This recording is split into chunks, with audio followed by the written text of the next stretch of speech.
Hey everybody, welcome back to another video. So what I'm going to be doing for this one is again another suggestion, which I greatly appreciate. Keep them coming as usual. This one is going to be 10 things that WWE wants you to forget about Survivor Series. Honestly, I can't wait to watch this one just because it is my absolute favorite pay-per-view of the entire year. Beats SummerSlam, WrestleMania, hands down my favorite main event pay-per-view. So let's go ahead and dive in. But before we do, as usual, go ahead and subscribe if you haven't already. Maybe leave a comment of what you'd like to see and give the video a thumbs up. Alright, let's take a look.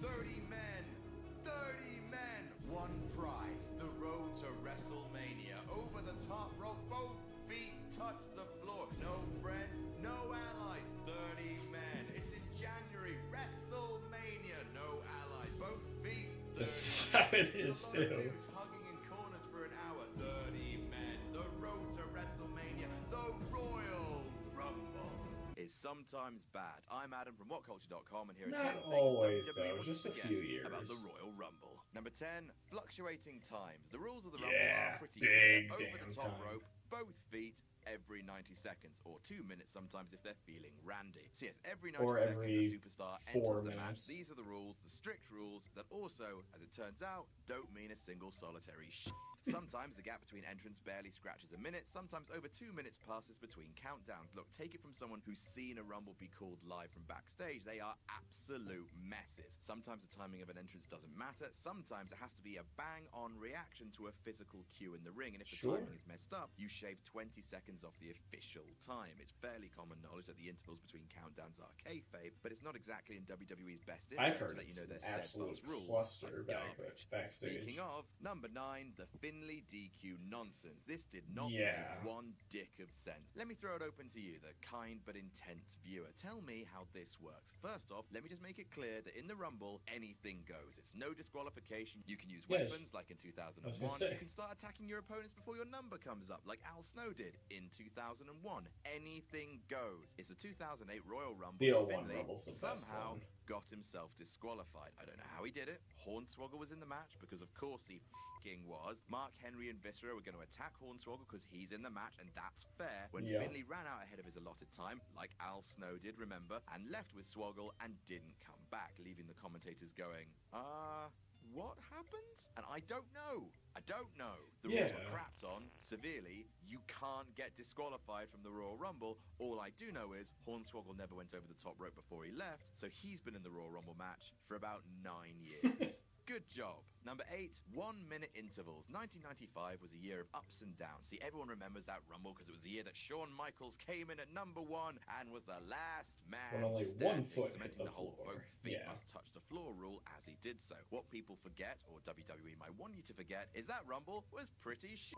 Not Yeah. only was it severely lacking in star power, Timothy Well, anyone? Mantor, Jacob Blue, Quang, Doink? Jesus Christ. No, he wasn't in it. Not only that, but the match was drastically hurt by the decision to reduce the time between entrances to just 1 minute. You can imagine they thought it might make the match quicker, more exciting, hide the lack of named talent, but it made the match feel much more lightweight than usual, and while Yeah. WWE liked to champion the amazing endurance of Shawn Michaels entering first and winning it all, the duration of the match was just less than 40 minutes. Number 7, hazing Pewter. Oh, Be a come star. on. Three words, This is just funny, keep biting though. WWE on the arse, and deservedly so in some cases. The anti-bullying campaign Literally was great, but when you air a three- public hazing in front of millions Literally of people 3 live, of as the they did in biggest 2005, bullies in well, then, there's a WWE. conflict there. Daniel Pewter was a tough enough contestant with a forehead that just didn't quit, who got into boiling hot water when he shoot-fought Kurt Angle on SmackDown and nearly broke the man's arm. Kurt was embarrassed, and Pewter was punished. Severely. Live. He entered the Rumble match third, and in a situation explicitly designed to kick his ass, he was greeted by 3 of the most notorious backstage enforcers in the company. Eddie Guerrero, Chris Benoit, and Hardcore Hollywood soon joined the fray. Shit, they were only missing JBL. Bollocks off for the heat he built up backstage, and it's ugly viewing when you go back and watch it. Number 6, actively trolling the fans. Couldn't do this list without mentioning Yeah. 2015 just a little bit, right? So everyone knows the story. Daniel Bryan eliminated early, Rumble is broken from that point on, Reigns wins, tea and cake. But what the big dubs might want to sweep under the carpet is just how explicitly they were mocking the fans. Daniel Bryan, the fans' dream winner, was eliminated, then out Shattered Goldust Dreams. with the Tron reading loud and Yeah. clear, Shattered Dreams. Wow. That's That- not authority figures coming out and slapping That's on not the a fans in character. coincidence. That's WWE the company openly laughing Of at its course. audience. And hey, if that's your game, fine, but then turning around and bragging about how you listen to the fans and you do it all for them, no sir.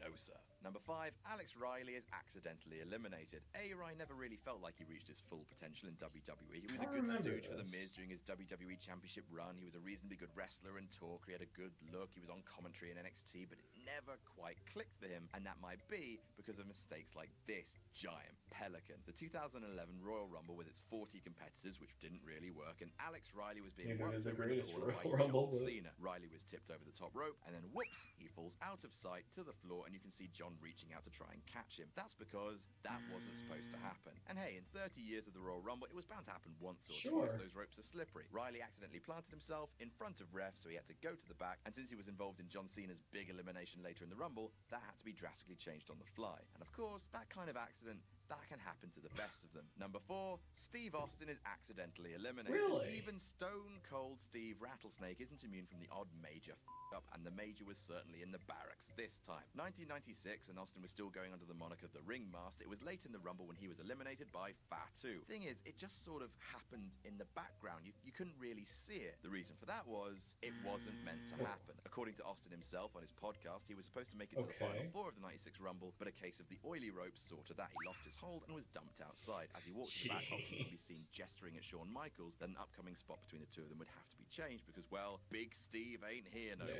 Number 3, Randy Savage accidentally eliminates himself. Those two were somewhat understandable accidents. People slip, it happens. This one is bloody stupid. Randy Savage had a habit of getting the Royal Rumble match in 1993, tried to pin Yokozuna, which led to him being unconvincingly thrown over the top rope, when in actual fact it looks like he just jumped over himself. Well, that may have just been a joke the Office were playing on Savage, because the year earlier in 1992, the Macho Man screwed the pooch in the middle of the match. He was very cross with Jake the Snake Roberts on the outside, and in order to get to him on the outside, Savage took it on himself to jump out of the ring, over the top rope, down to the floor. He then went back into the ring and continued the match like nothing happened. The commentators had no idea what to do and scrambled to explain that you had to be thrown over the top rope by someone to be eliminated. Like when Khali eliminated himself twice. Please forget everything you've seen. Number 2, Mae Young's boobs. Oh, you unmerciful God. So the Miss Rumble competition, aka Who's Got the Nicest Whammers, was won by Mae Young, who got her big boobs out, boys, big boys for the big boobs out in the biggest heel move of the decade. Apparently she was in a flesh-colored bodysuit, but I am not rewinding to f***ing check. The reason why WWE want you to forget about this octogenarian exhibitionism, other than the obvious, is that this act of boob out cost WWE their deal with Channel 4 in the UK. In Great Britain, we all know about Channel 4. It puts on slightly daring stuff. Well, it used to, and now it's a bit tame. In 2000, it made a deal with the then WWF to air Sunday Night Heat and 5 pay-per-views for free per year.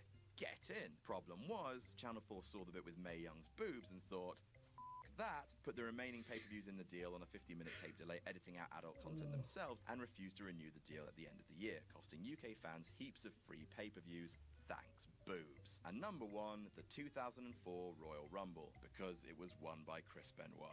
Who? It's a shame.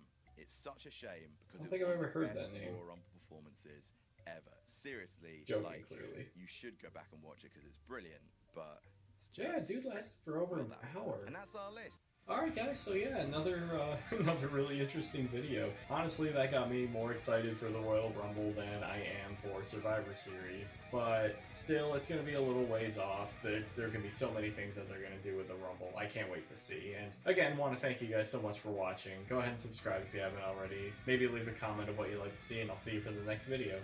Alright, bye.